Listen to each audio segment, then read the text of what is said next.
Assalamualaikum warahmatullahi wabarakatuh. Sebelumnya perkenalkan, nama saya Aksan Najmi, saya dari Prodi Teknik Elektro angkatan 22 dengan NIM 2219 1080 1086.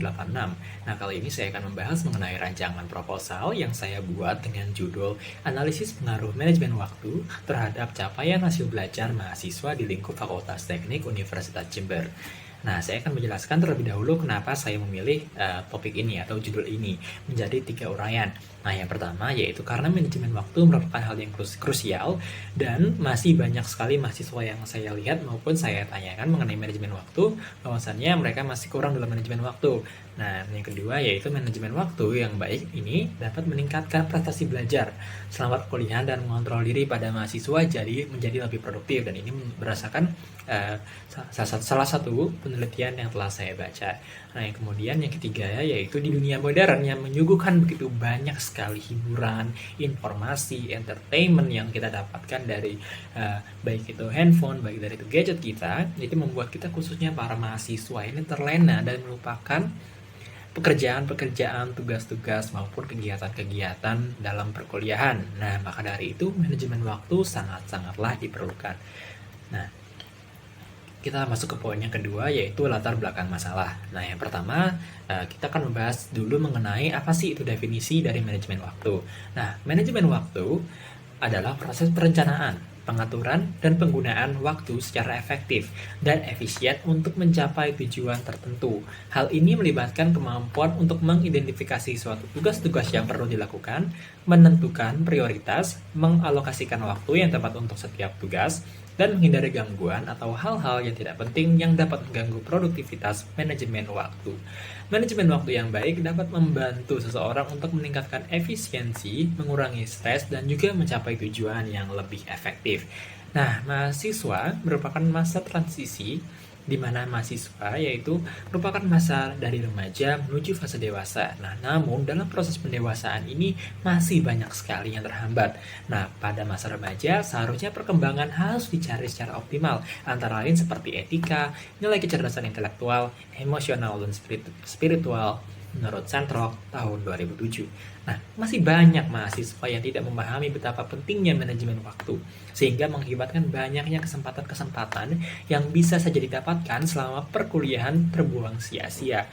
Nah, terlebih, seperti yang saya sebutkan di uraian sebelumnya, saat ini merupakan zaman informasi di mana semua hal menjadi praktis karena teknologi. Nah, hal ini membuat mahasiswa yang kekurangan waktu dalam mengerjakan tugasnya akan cenderung menggunakan metode praktis seperti menyontek, menggunakan AI yang gampang sekali untuk membuat tugas dan sebagainya. Dan ini diakibatkan karena ketidakmampuan manajemen waktu yang baik. Nah, saya akan memberikan salah satu contoh di latar belakangnya ini, yaitu manajemen waktu yang baik dapat memberikan banyak sekali manfaat. Salah satunya yaitu tugas yang akan cepat selesai dan juga banyak-banyaknya kesempatan yang akan diperoleh. Nah, salah satu contohnya yaitu merupakan Lisa, seorang mahasiswi Universitas Ubaya yang mengerjakan skripsi setebal 1.500 halaman hanya dalam waktu 1,5 bulan. Tentu juga banyak faktor-faktor yang menentukan. Nah, akan tetapi banyak sekali kasus-kasus yang kita lihat mengenai mahasiswa-mahasiswa sekarang yang sering sekali menunda-nunda skripsinya, baik entah itu di luar faktor daripada ketidakmampuannya dalam kendala uang dan sebagainya, yang sebenarnya mereka sebenarnya mampu dalam menangani skripsi itu, tetapi mereka tidak mempunyai manajemen waktu yang baik sehingga menunda skripsi tersebut sampai dari batas waktu yang ditentukan. Nah, dari pernyataan di atas, saya tertarik untuk mengulas lebih jauh lagi mengenai betapa pentingnya manajemen waktu terhadap capaian hasil belajar mahasiswa, khususnya di lingkup Fakultas Teknik Universitas Jember. Nah, seperti apa faktor-faktor apa saja yang mempengaruhi sehingga mahasiswa belum bisa atau belum mampu untuk melakukan manajemen waktu yang baik?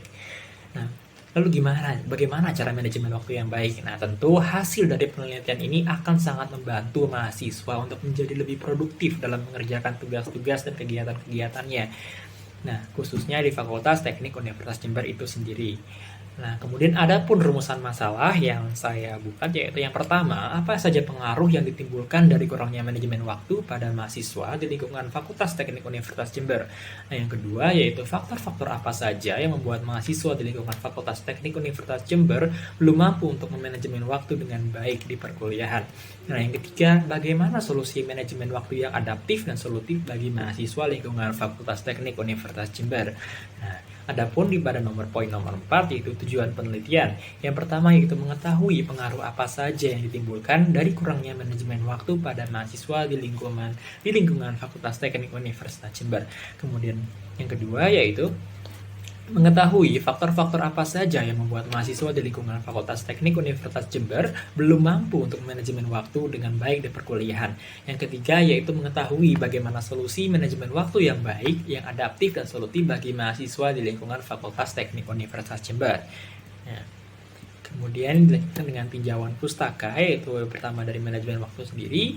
Menurut Purwanto, tahun 2008, manajemen waktu adalah perencanaan pengorganisasian, penggerakan, dan pengawasan produktivitas.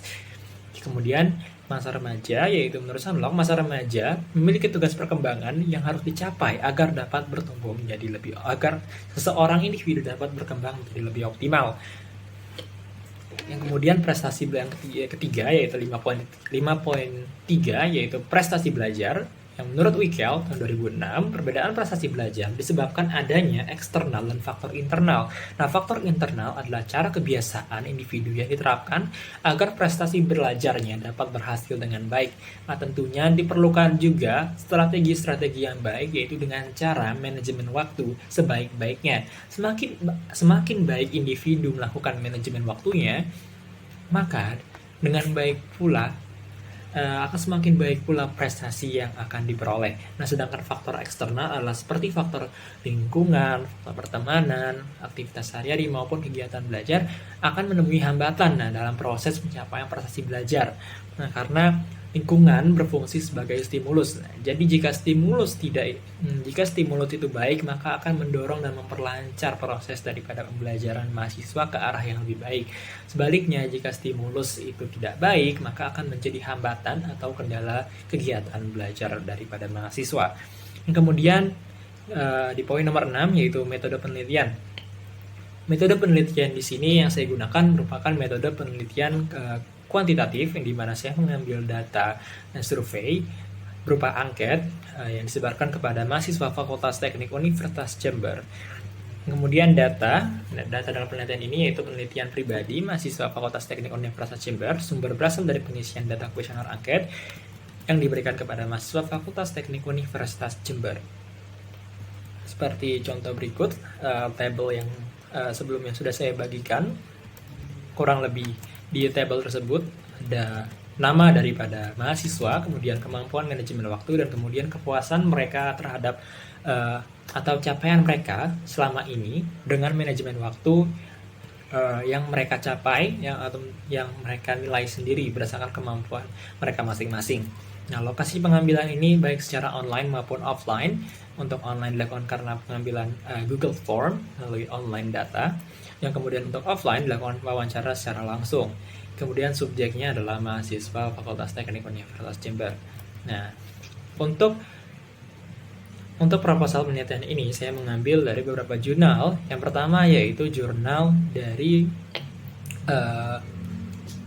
Wacana Salatiga, yaitu dengan penulis yang bernama Fahrianto dan juga Sulistari E, yang berjudul Pengaruh Keaktifan Berorganisasi dan Manajemen Waktu Terhadap Prestasi Belajar Mahasiswa Fakultas Keguruan dan Ilmu Pendidikan Universitas Kristen Satya.